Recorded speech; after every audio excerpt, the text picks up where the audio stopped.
When I was growing up, the idea of getting a Swiss watch was a rite of passage. It was the ultimate milestone, be it a Tissot or an Omega. The Swissness held power, a sense of accomplishment. When we get deep in this hobby, we break everything down to the last detail, from specs, materials, finishing, base calibers, but still, to the majority of people out there who pass by watch shops in high streets without ever considering walking in to even ask the prices, Swiss made watches are still aspirational purchases, something you could live without but want anyway. Being Swiss made doesn't just have a historical significance on the industry, as that's where the majority of watchmaking skills and talent accumulated and matured over the centuries. The term by itself has become a brand today. Many newcomers won't know the history of Rolex, but they'll know it's Swiss made and therefore it must be excellent. But many of us would have also heard of another watchmaking origin growing up, a place that is historically known for offering the best value to quality ratio in any industry: Japan. And that's where the conversation starts to get interesting. Is a $10,000 Swiss made watch really that much better than a $10,000 Japanese watch?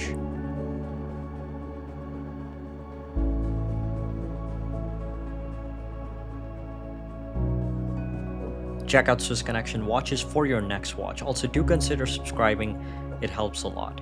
Thank you. Beyond just the modern day recognition of Swiss made, Swiss watches have been the dominating force in the industry for centuries. The watchmakers didn't start up small isolated workshops that later grew into the names we know today, but they partnered up with each other, forming a collaborative infrastructure. Some would produce cases, others would manufacture the dials.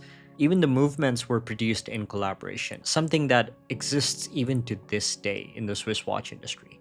There have always been a mutual exchange at play. One brand will specialize in producing escapements and hairsprings, while others will develop chronographs and calendar complications. It's not that a 200-year-old Swiss watchmaker isn't able to do everything in-house, it's more of should they? Does it make financial sense to do all those things in-house when the premiums will trickle down to the consumers without offering any real improvement in performance or value? The existence of such a mass and long-standing infrastructure is what gives the Swiss the dominant power in watchmaking. But this also results in something else, something that collectors very much enjoy: variety. Because there are so many options at every price, we are able to enjoy a watch that fits us perfectly, be it in design or proportions. There's truly something for everyone. To say that Japanese watchmaking is different is an understatement. They're not just different on the design and technical side, but also in the way that collectors view them. I've always felt that Japan's watchmaking has had a more dedicated and passionate following. Nico Leonard often jokes about the Grand Seiko cult because of how defensive they get when anyone criticizes Grand Seiko.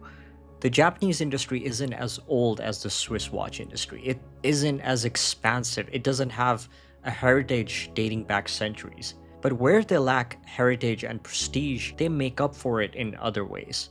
Firstly, Japan's watches have always felt approachable. Many avid collectors will tell you that their first watch was a digital Casio and their first serious mechanical watch was a Seiko or a Citizen. Where the Swiss made label has a psychological effect on our minds, implying prestige and quality, Japan's watchmaking isn't too far off. But in this case, replacing prestige with good value. There's a common saying in the industry: no watchmaker works harder for your money than the watchmaker at Grand Seiko. Now, this is of course an exaggeration, but it doesn't take away from the fact that the value proposition in Japanese watchmaking is undeniable, be it a $100 G-Shock or a $10,000 spring drive from Grand Seiko.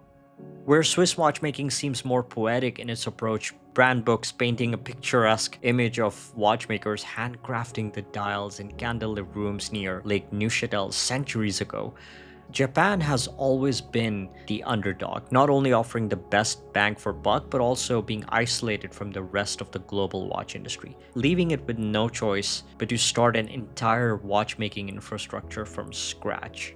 Where in-house is a badge of prestige that we see in luxury Swiss watch brands, Japan's mainstream brands like Seiko does everything in-house just because they have no other choice. And with their upper tier brands like Grand Seiko and Crador, they are able to set a benchmark on how technically good a watch can be on every level, not only in Japan, but in the world. When Crador hit the ceiling with case finishing, they asked Philippe Dufour to teach them how to elevate their techniques. They didn't want to rely on other manufacturers to do things for them. They wanted to learn so they could do it themselves. The approach is much less about living in the past and recalling bygone accomplishments, but more focused on the future. Sure, Japan's watch industry is nowhere near the size of the Swiss industry, which naturally results in lack of options brand-wise. There are endless Swiss watch brands out there, ranging from a few hundred to several hundred thousands of whatever monies.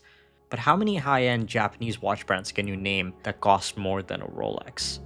But even with all the constraints, brands like Seiko and Grand Seiko have become so incredibly strong in the market today that their names are mentioned in almost every conversation you have with collectors or enthusiasts. That's not an insignificant achievement.